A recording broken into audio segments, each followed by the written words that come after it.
सतनाम साहिब बल्कि इस वाणी में सदगुरु कबीर साहब ने हिंदू और मुसलमानों की हिंदू और मुस्लिम मतों की आलोचना की है। अर्थात हिंदू मुस्लिम में जो परंपराएं बनाई गई हैं उसमें से कुछ सदगुरु कबीर साहब ने यहाँ पर परमात्मा की खोज में, परमात्मा के बारे में जो लोग भक्ति करते हैं, हिंदू हो या मुसलमान हो, दोनों के बारे में यहाँ पर सदगुरु ने बताया। चलिए जानते हैं क्या बताया। संतो राह दुनो हम दीठा, हिंदू तुर्क हटा नहीं माने स्वाद सबन को मीठा। हिंदू व्रत एकादशी साधे दूध सिंघारा सेती, अन्न को त्यागे मन को न हटके पारण करे समोती। तुर्क रोज निमाज गुजारे बिस्मिल बांग पुकारे, इनको बिहिश्त कहाँ से आवे जो सांझे मुर्गी मारे। हिंदू की दया मेहर तुर्कन की दोनों घट से त्यागी, ई हलाल व झटका मारे आग दोनों घर लागी। हिंदू तुर्क की एक राय है सतगुरु सोई लखाई, कहाँ कबीर सुनो हो संतो राम न काहू खुदाई। अच्छे से जानते हैं हिंदू और मुस्लिम मतों की आलोचना यहाँ पर सदगुरु ने की है। इस शब्द को अच्छी तरह समझना है। सदगुरु कबीर साहब इस शब्द में हिंदू और मुस्लिम मतों की आलोचना करते हैं कि हिंदू और मुसलमान ये दोनों ही किस प्रकार के सत्यपथ से विमुख होकर ब्रह्मचार पापादि अधर्म के रूप में हैं, उसी को सुधर्म तथा सदाचार मानकर चलते हैं। अर्थात दोनों ने सही रास्ता नहीं पकड़ा है परमात्मा की प्राप्ति का, उसको दिखाते हैं। सदगुरु कहते हैं कि हे संतो तथा हे सज्जनों, निरपेक्ष विचारशील, निरपेक्ष जो निष्पक्ष है, जो संसार में आकर सत्य और असत्य का विचार करता है, जो पक्षपाती करता है, उसके लिए सदगुरु नहीं कह रहे। सदगुरु कह रहे हे सज्जनों, निरपेक्ष विचारशील। मैंने हिंदू और मुसलमान इन दोनों के मतों को भली प्रकार से देखा है, अर्थात इन दोनों मत के रहस्य को मैंने अच्छी तरह से समझा है। इन दोनों में से एक भी अपने मत के अनुसार नहीं चलते हैं। मैं हिंदू तथा मुसलमान दोनों को पापादि कर्मों से छोड़कर सच्चे मार्ग पर चलने के लिए कहता हूँ, किंतु दोनों में से कोई भी मेरे मना करने से नहीं मानते हैं, क्योंकि जीभ्या का स्वाद इनको सबको मीठा है। अर्थात जीभ्या स्वाद के कारण सब लोग कर्तव्यच्युत हो गए हैं, अर्थात कर्तव्यों से गिर गए हैं। हिंदू लोग एकादशी व्रत की साधना करते हैं और दूध तथा सिंघाड़े आदि का फलाहार करते हैं। वे लोग उस दिन अन्न को तो त्याग कर देते हैं, परंतु मन को पापादि कर्मों से नहीं मना करते हैं, अर्थात मन को नहीं रोकते हैं। अतएव व्रत की समाप्ति पर द्वादशी के दिन पारणा में व्रत के अंत में सगोती मतलब अपने संबंधियों के साथ मांस का भोजन करते हैं। वस्तुतः 10 इंद्रियां और 11वें मन को पापादि कर्मों से रोककर वश में रखना ही सच्ची एकादशी व्रत है। उस दिन शुद्धि पूर्वक रहना, पवित्र भोजन करना, किसी प्राणी की हिंसा नहीं करना, अपवित्र मांसादि भोजन नहीं करना, सो तो करते नहीं है, किंतु एकादशी के दिन किया हुआ नियम व्रत भी जीव हिंसा करके मांस भक्षण करने से नष्ट हो जाता है। इसी प्रकार मुसलमान लोग भी रोजा नाम का व्रत रखकर नमाज पढ़ते हैं और बिस्मिल्लाह की बांग पुकारते हैं, परंतु इन लोगों को भी विहिष्ट स्वर्ग कैसे प्राप्त होगा, क्योंकि ये लोग भी दिन भर तो रोजा उपवास रखते हैं और सायंकाल को मुर्गी मारते तथा गाय की कुर्बानी करते हैं। इस प्रकार जीव हिंसा करके मांस भक्षण करते हैं। ऐसी स्थिति में रोजा रखने का क्या फल।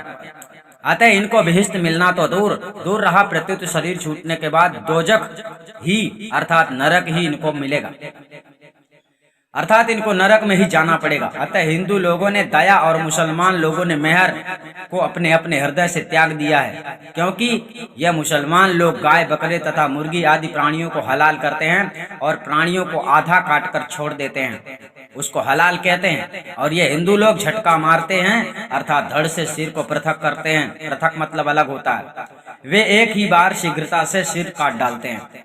इस प्रकार हिंदू और मुसलमान इन दोनों घरों में हिंसा की अग्नि लगी हुई है। अतः इस जीव्या स्वाद के कारण जीव हिंसा रूप अग्नि की ज्वाला से शरीर छूटने पर इनको असह्य पीड़ा होगी और इसका बदला चुकाना होगा। ध्यान रखना, इस संसार में जैसा आप कर्म करते हैं ना, उसका बदला चुकाना होगा। ये मन की बात नहीं है। सदगुरु कबीर साहब ने जो जितना भी सब कुछ बताया है, ये उनके आंखों देखी बात है, ठीक है। अर्थात आप लोगों को पता होना चाहिए कि जो आप संसार में आप कर रहे हैं उसी का परिणाम आपको मिलेगा। तो आप लोगों को सत्कर्म तो बताया नहीं जाता है, केवल ये मंत्र ले लो, ये जाप कर लो, वो कर लो, परमात्मा बचा लेगा, मोक्ष मिल जाएगा। इसका मतलब है भक्ति का रहस्य किसी को पता नहीं है, आप लोगों को बताया भी नहीं जा रहा, ठीक है। सदगुरु कहते हैं क्योंकि हिंसादि पापों से पुण्यादि शुभ कर्म नष्ट हो जाते हैं।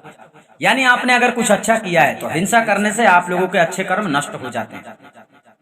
इसलिए सत्कर्म को समझना, सत्कर्म में चलना, सत्कर्म के रास्ते को पकड़ना, जब तक सतगुरु नहीं मिलता तब तक आप सत्कर्म को समझोगे नहीं, सत्कर्म को जानोगे नहीं। ऐसे ही पाखंडी गुरुओं के शरण में जाकर उल्टे सीधे नाम जपते रहोगे और मोक्ष की आशा रखोगे, जो कभी हो नहीं सकता। यदि देखा जाए तो हिंदू और मुसलमानों का एक ही मार्ग है, क्योंकि जो सर्व का सदगुरु महाचेतन परम पुरुष परमात्मा है, उसकी उपासना तथा प्राप्ति का साधन मार्ग दोनों के लिए एक ही है। यही उपदेश मैंने हिंदू और मुसलमान दोनों को बताया है। अब यहाँ पर समझ लेना, सदगुरु कबीर साहब ने जो उपदेश दिया है, उस उपदेश को दुनिया नहीं जानती है, जो नहीं बताया है दुनिया उस उपदेश को बताती है। इसलिए आप लोग हमेशा भ्रमित रहेंगे, अर्थात दोनों को उपदेश किया है। इस प्रकार यदि प्राणियों की हिंसा आदि कुकर्म और मद मांस अभक्ष पदार्थ तथा सभी प्रकार के नशा, झूठ बोलना, परस्त्री गमन, व्यभिचार आदि को छोड़कर अपना सात्विक मानव जीवन बना ले तथा परस्पर का द्वेष भाव एवं एक दूसरे पर बलात्कार त्याग कर शुद्ध प्रेम युक्त भ्रातृ भाव, मतलब सबको अपना भाई समझो, भाव धारण कर एक ही महाचेतन परमात्मा की उपासना भक्ति करे, तो हिंदू और मुसलमान दोनों का एक ही मार्ग है। सदगुरु कबीर साहब कहते हैं कि हे संतो सुनिए, जीव प्राणियों को वध करना ना तो कहीं राम ईश्वर ने कहा है और ना खुदा ने ही कहा है, ये लोग अपने मन से ही करते हैं। अतः या गादी में तथा देवी देवताओं के नाम से जीव प्राणियों की बलि देना और गाय वगैरह प्राणियों की कुर्बानी करना आदि सभी प्रकार के प्राणियों की हिंसा महापाप है। सदगुरु कहते हैं, कुर्बानी और यज्ञ करी ले पशु के प्राण, कहाँ कबीर पापी दो हिंदू मुसलमान, गला काट बिस्मिल करे सो काफिर वह बूझ, औरन को काफिर कहे अपना कुफ्र ना सूझ। अब यहाँ समझना, हिंदू मुसलमान के प्रति सदगुरु कबीर साहब ने इस प्रकार से क्यों बताया है, क्योंकि देखो परमात्मा की खोज सबने की है और परमात्मा को किसी न किसी प्रकार से परमात्मा की भक्ति भी की है, लेकिन परमात्मा को पाना नामुमकिन है, क्योंकि बिना सतगुरु के परमात्मा को पाने का रास्ता भी नहीं मिल सकता है। परमात्मा को पाना तो बहुत दूर की बात है। तो सबसे पहले आपको सतगुरु के आदेश का पालन करना है और उनके शिक्षा को समझना है, मानना है, क्योंकि सतगुरु कबीर साहब ने कोई अनुभव करके ज्ञान नहीं दिया है। उन्होंने जो कुछ बताया स्पष्ट बताया, यानी साहब ने कहा, मैं कहता आंखन की देखी, तू कहता कागज की लेखी। इस संसार के लोग अधिक मात्र में केवल किताबों पर ही भरोसा करते हैं, लेकिन वास्तव में जो सदगुरु कबीर साहब ने बताया है उस पर भरोसा करने योग्य है। परंतु आप लोगों को यही नहीं पता है कि सदगुरु कबीर साहब ने क्या बताया है। सदगुरु कबीर साहब का नाम लेकर ही आप लोगों को भ्रमित करते हैं और आप लोग भ्रमित हो जाते हैं और इस प्रकार से आप अपने मंजिल को प्राप्त नहीं कर पाते हैं। तो आप लोगों को सदगुरु कबीर साहब का पूरा ज्ञान मिले, अच्छी तरह से मिले, तो कबीर बीजक को ठीक से समझते जाइए जो सदगुरु कबीर साहब ने बताया है। सतनाम साहिब बंदगी, हम आपको फिर मिलेंगे।